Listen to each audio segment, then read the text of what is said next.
کہ جی وہ 5 ممبران اسمبلی جو کہ آزاد تھے اور جنہوں نے ہمیں ووٹ دیا، اب ان کو شرم نہیں آتی ہے؟ یہ کوئی دلیل دینے کی بات ہے؟ آپ نے ممبران اسمبلی ہمارے اربوں پہ خریدے، اپنے ساتھ بٹھایا، اور اب یعنی ایوان میں آپ کہہ بھی رہے ہیں کہ وہ ضمیر کی آواز پہ گئے۔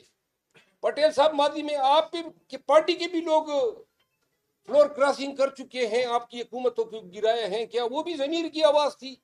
جس دور میں بھی ضمیر فروش لوٹے بنے ہیں، ہر دور میں یہ لوگ ملعون رہے، چاہے وہ کسی پارٹی کے ساتھ انہوں نے غداری کی ہو۔ 27ویں آئینی ترمیم کے لیے کوششیں شروع ہو چکی ہیں۔ پاکستانی عوام کو نظر رکھنی چاہیے، 26ویں آئینی ترمیم ہوئی، اللہ تعالیٰ نے ملک پہ کرم کیا۔ جو ان کی توقعات تھی کہ سپریم کورٹ فائز عیسیٰ کے نقش قدم پہ چلتی ہوئی وہی سلوک روا رکھے گی، شاید بدی نظر میں تو یہ نظر آ رہا ہے کہ وہ توقعات پوری نہیں ہو رہی ہے، اور اب ان شارٹ ٹرم آبجیکٹیوز کو حاصل کرنے کے لیے 27ویں آئینی ترمیم جو ہیں، باقی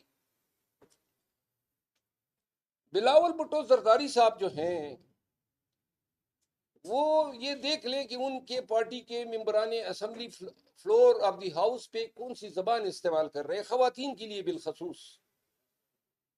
اور ہماری خواتین بہنیں چاہے کسی پارٹی سے ہو، وہ اسمبلی میں بیٹھی تھی، ان کی موجودگی میں انتہائی ناروا، ناگوار اور لحاظ سے گری ہوئی زبان انہوں نے استعمال کی خواتین کے لیے، بالخصوص پاکستان تحریک انصاف کی خواتین کے لیے۔ عجیب لوگوں سے واسطہ پڑا ہے، حکومت بھی ہماری چوری کی، مینڈیٹ بھی ہمارا چوری کیا، انتخابی نشان بھی ہمارا چوری کیا، امیدوار بھی ہمارے اٹھائے، ہم سے کاغذات بھی چھینے، ہمارے گھروں پہ ڈاکے بھی ڈالے، خواتین کو بھی اغوا کیا، ہماری امیدواران کو اغوا کیا، ہماری لیڈرز کو اغوا کیا، مارا پیٹا، سیف ہاؤسز میں رکھا، پورے پاکستان نے دیکھا۔ اوپر سے اسمبلی میں جب بولتے بھی ہیں تو شرم تو اتنی بھی نہیں ہے کہ کنڈیم ہی کرو، یہ بھی پاکستانی تھے جتنے بھی، اور جن کے ساتھ ابھی تک سلوک روا رکھا گیا ہے۔ تو لہذا آج ڈپٹی اسپیکر نے ہمیں موقع دیے بغیر ایوان ایڈجرن کیا۔ اگر ان لوگوں کے زبانوں کو لگام نہیں دی گئی تو پھر ایوان میں کوئی کارروائی نہیں چلے گی، پھر کوئی مقرر تقریر نہیں کر سکے گا، اور پھر وہ شور ہوگا، شرابہ ہوگا۔ تو لہذا ایوان کا ماحول خراب کرنے کی کوشش ہو رہی ہے۔ کل اگر حکومت یا پیپل پارٹی کی کسی ممبر اسمبلی نے ایسی زبان استعمال کی، یا پی ٹی آئی کے چیئرمین عمران خان کے لیے، ان کی اہلیہ کے لیے، یا پاکستان تحریک انصاف کے ورکرز کے لیے، تو انشاءاللہ میں اعلان کرتا ہوں کہ پھر ہم اپنی سیٹوں پہ نہیں بیٹھیں گے، ہم پھر اس اسمبلی میں ان کا جینا دوبر کر دیں گے، اور ان کو بتائیں گے کہ اگر آپ بد زبانی اور بد لحاظی کر رہے ہیں تو ہم بھی پھر آرام سے نہیں بیٹھیں گے۔ یہ باتیں تھی، کوئی سوال ہو تو میں حاضر ہوں۔ اچھا، پارٹی کے اندر اس وقت اختلافات کی خبریں ہیں، اب جو وکلا ونگ ہے وہ بھی اب تقسیم ہونے جا رہی ہے، بشرا بھی پشاور میں بیٹھ گئی ہے، پارٹی کے جو سیاسی معاملات ہیں وہ سنبھال رہی ہے، اس سب کچھ پارٹی میں ہو کیا رہا ہے؟ خان کی رہائی کے لیے کچھ نہیں کر رہے ہیں؟ میں میڈیا سے ایک استدعا کرتا ہوں، ابھی تمام میڈیا چینل کی یہی ہیڈ لائن چل رہی ہے، پارٹی میں تقسیم، تو تقسیم پہ ذرا روشنی بھی تو ڈالے نا، کون سی تقسیم؟ یار اپنی ہماری فیصل واؤڈا تو جو ہے وہ تو جوتشی ہے، وہ تو علم نجوم سے بات کرتا ہے۔ فیصل واؤڈ دیکھیں، آپ بتائیں نا، میڈیا والے ہماری پارٹی کے اندر اختلافات کی خبر دینے سے پہلے کوئی ایک سورس تو کوٹ کریں، کہاں پہ نظر آ رہی ہے؟ سلمان اکرم راجہ صاحب نے جب بات کی یہ بات کی ہے کہ جب ہم احتجاج کریں گے تو پالیسی کی تحت کریں گے، ہم نہیں چاہتے کہ جیسے پہلے گرفتاریاں ہوئی بغیر کسی پالیسی کے جانب اختلاف یہاں نظر نہیں آ رہا کہ سلمان اکرم راجہ نے درست بات کی ہے، یہی بات میں بھی کہہ رہا ہوں، احتجاج ہو، اس کی اسٹریٹجی بنے، اس کی کمیٹی بھی بنے، ذمہ داریاں تفویض ہو، پلان اے ہو، بی ہو، سی ہو، سوشل میڈیا پہ موٹیویشن ہو، پوری پاکستان کو بتایا جائے، لوگوں کو نکالنے کے لیے ان کے سامنے موٹیویشنل بیانات ہو، تقاریر ہو۔ کیوں نکلنا ضروری ہے پاکستانیوں کا؟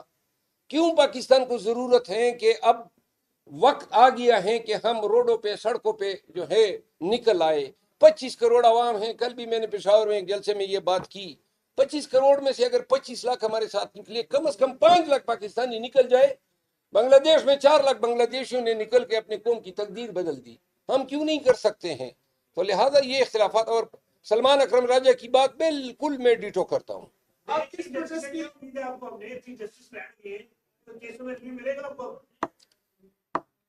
دیکھیے, میں تو وکیل ہوں. ہماری ریلیف کی توقع جو ہے وہ کسی جج سے نہیں ہوتی ہے. ہم اپنے کیس کو دیکھ کے سمجھتے ہیں کہ ہمارا کیس میرٹ کا متقاضی ہے یا نہیں.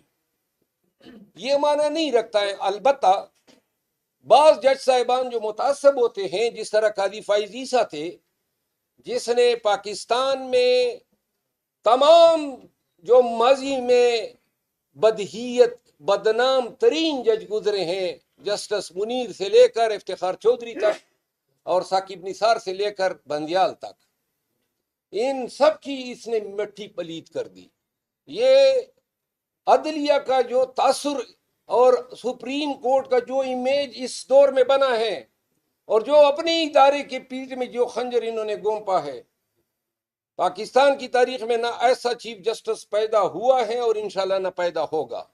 یہ ایک ذہنی بیمار شخص تھا جس نے چیف جسٹس بننے سے پہلے جسٹس بندیال صاحب کی سپریم کورٹ کے ساتھ پنگا لیا. اس سے پہلے بلوچستان ہائی کورٹ میں 3 ججوں کے ساتھ اس کے پنگے تھے. جب سپریم کورٹ میں آیا اور اس کے خلاف یہ ریفرنس دائر ہوا کہ بھائی یہ جو آپ نے اثاثے یو کے میں بنائے ہیں, یہ پیسے وہاں پہنچے کس طرح؟ تو جناب, چونکہ میں جج ہوں سپریم کورٹ کا, تو یہ پوچھا ہی نہیں جا سکتا. یہ کیا بات ہوئی؟ سب سے زیادہ احتساب کے لیے جب دوسروں کا احتساب کرتے ہو اور مذاق اڑاتے ہو عدالتوں میں کہ بھئی آپ نے یہ کیا, فلاں نے جو ہے فلاں سے تنخواہ لی, فلاں نے یہ کیا, تو اپنا احتساب تو آپ کا سب سے ضروری ہے. کدھر سے یہ آپ کے پاس پیسے آئے؟ اور جو فائز عیسیٰ کا خاندان ہے, ان کی ہسٹری جو ہے وہ ملک سے غداری سے جو ہے مرتب ہے.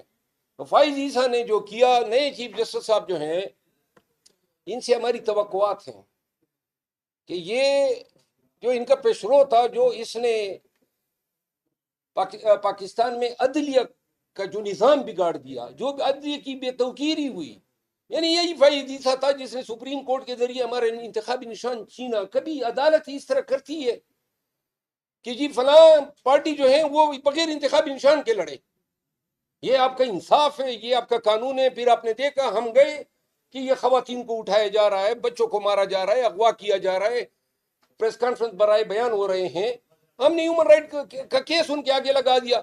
کدھر ہو رہا ہے؟ کہاں آنکھیں بھی نکال لیتا تھا, لوگوں کی توہین کرتا تھا, بد لحاظ اور بد زبان آدمی تھا, وکلا کی جو ہے سرزنش نہیں کرتا تھا, بے توقیری کرتا تھا.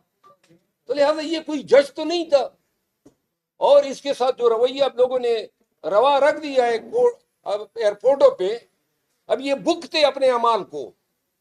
جو اس نے کیا ہے اب یہ ساری عمر بھگتے گا. اور شاید مجھے ماضی میں کسی بھی شخص کے ساتھ ایسے رویے پہ کوئی خوشی نہیں ہوئی, لیکن جو اتنے بڑے مناصب پہ بیٹھ کے اپنے آپ کو اتنا چھوٹا ثابت کرتے ہیں, ان کا انجام یہی ہونا چاہیے کہ وہ جدھر بھی جائے ان پہ پٹکار پڑے اور ان پہ لعنت اور لعین ہو. صاحب, یہ فواد چودھری نے آج ٹویٹ کیا ہے کہ پی ٹی آئی کا جو پارلیمان ہے اس میں وکلا کا قبضہ ہے, اور واضح طور پر ان کا اشارہ آپ کی طرف اور جو پارٹی کے چیئرمین ہیں مسٹر گور صاحب ان کی طرف ہے. اس پہ آپ کیا فواد چودھری صاحب کو میں مشورہ دوں گا کہ آج کل وہ بالکل ہی فارغ ہیں اور کوئی اس کو اپنے پارٹی میں لینے کے لیے تیار نہیں ہے. تو لہذا چاند فتح علی خان کے ساتھ بیٹھ کے تبلا بجانا سیکھ لے. آپ نے کہا کہ ہم پروٹیسٹ کریں گے, کیا پروٹیسٹ جو 4 اکتوبر کو آپ لوگ گئے تھے, آپ کے جو مرکزی قائدین تھے وہ غائب تھے, وزیر صاحب شاہد کے ایک بات اور بتا دوں, یہ فیصل چودھری کا راستہ بھی فواد چودھری کاٹ رہا ہے. اس کو یہ بھی برا لگ رہا ہے کہ یہ فواد چودھری جو اس کا بھائی ہے, اس کو وزیرائی کیوں مل رہی ہیں, وہ خان سے کیوں مل پا رہا ہے, وہ عدالتوں میں نمائندگی کیوں کر رہا ہے. آپ یقین کریں کہ یہ اپنے بھائی کا بھی راستہ کاٹ رہا ہے.